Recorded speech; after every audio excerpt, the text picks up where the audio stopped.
If you never find the time to start something that you really want to do, or if your favorite sentence is "I don't have time, I'm very busy," you're in the right place. Hi there, my name is Anna and welcome to my channel. Today we will talk about time management and I will give you 4 tips to find more time to do whatever you want to do. But before giving you these 4 tips, let's talk about the most important question: why?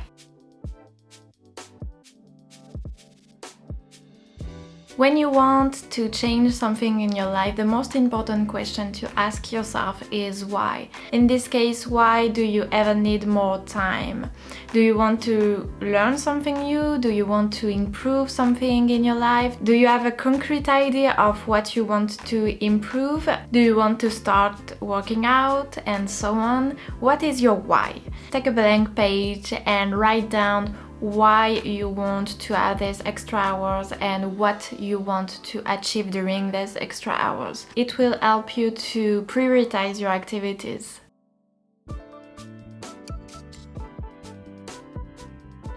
Do you know what you do during your 24 hours? And have you ever asked yourself how is it possible to waste so much time? Just after my studies, I asked myself this question because I have to be honest, I wasn't attending all the classes, only when they were mandatory. Sorry, mom and dad. So I had a lot of time, but I wasn't doing anything to improve myself. And now I ask myself what I did during all these hours and I don't have a clear idea. So if you don't want to regret all these missing hours, it's time for a time management audit. This audit will help you to identify on your daily basis where all these hours are going. Maybe you spend too much time on social media or on your phone in general, or maybe you're watching too much documentaries on Netflix. We're all human, so it's okay. But when you want to change something, you have to identify the activities that take too much time. You have 168 hours per week.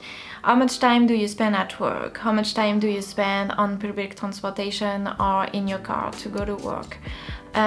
Do the same for your sleep, your meals, your preparation, like taking showers or making dinners.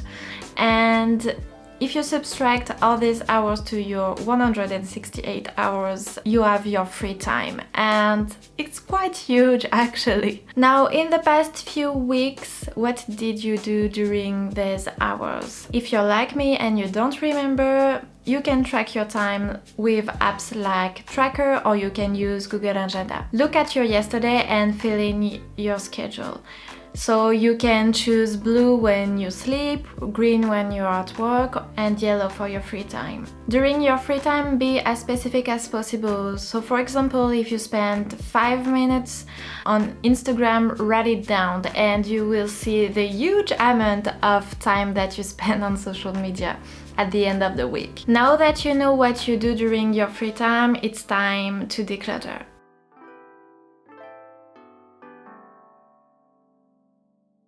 Okay, so it's time to delete the unnecessary activities. You don't need to remove all of them, but there are activities that are really unnecessary. Some of these activities are unnecessary but very necessary for your mental health.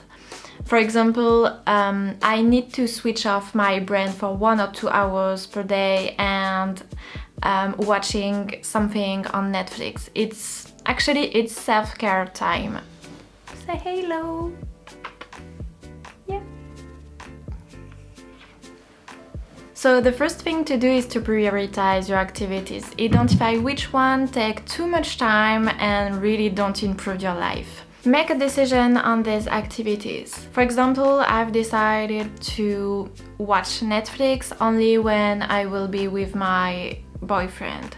And I've decided to delete my Instagram app to stop scrolling on social media and compare my life to others. Once you choose, you have to decide what you will do if you don't want to be productive, but you don't want to waste your time either. So for example, you can choose to read instead of scrolling social media, or you can choose to go outside for a walk instead of watching Netflix.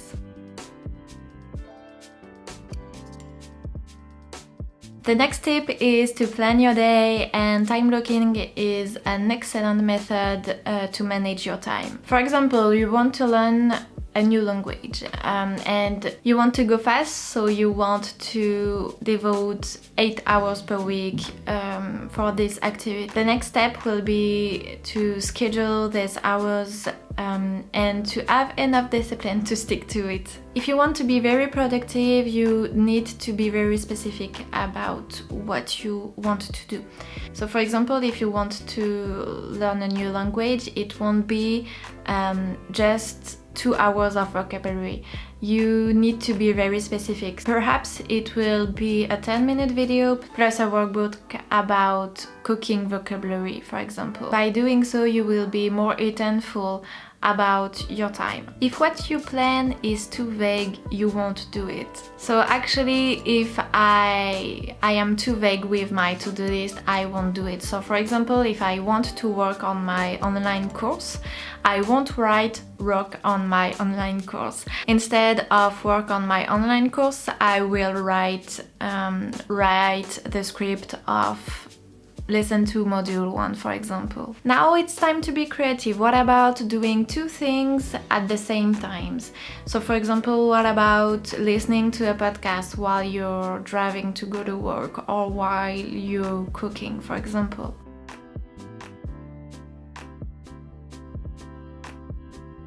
I realized in the last few months that I couldn't work on everything that I want to improve every day. It's not possible for me.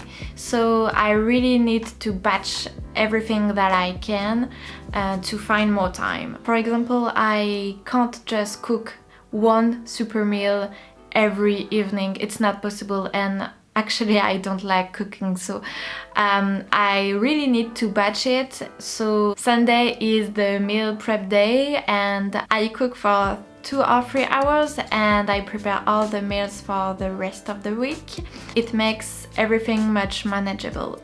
It's the same for the website or my social media. Actually, I like to plan all my posts in advance and I prefer to do it once a week. If I don't do it, I can't stay consistent. Batching is not a good idea if you want to learn something new like a language or if you want to have more time to working out, but this method could give you extra hours to be fully dedicated to what you really want to do.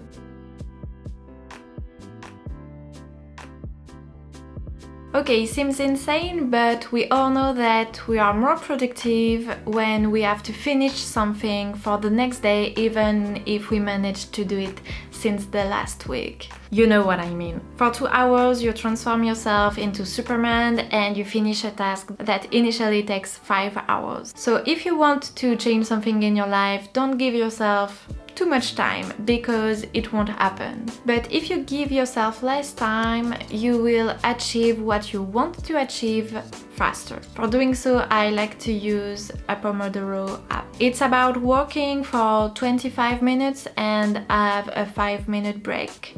You can't imagine the number of things that you can do during 25 minutes. Okay, it's the end of the video. Tell me in the comments below if you have any method that give you 1 or 2 extra hours during your day. I hope you enjoyed this video. Don't forget to subscribe and give it a thumbs up. And I see you in the next one.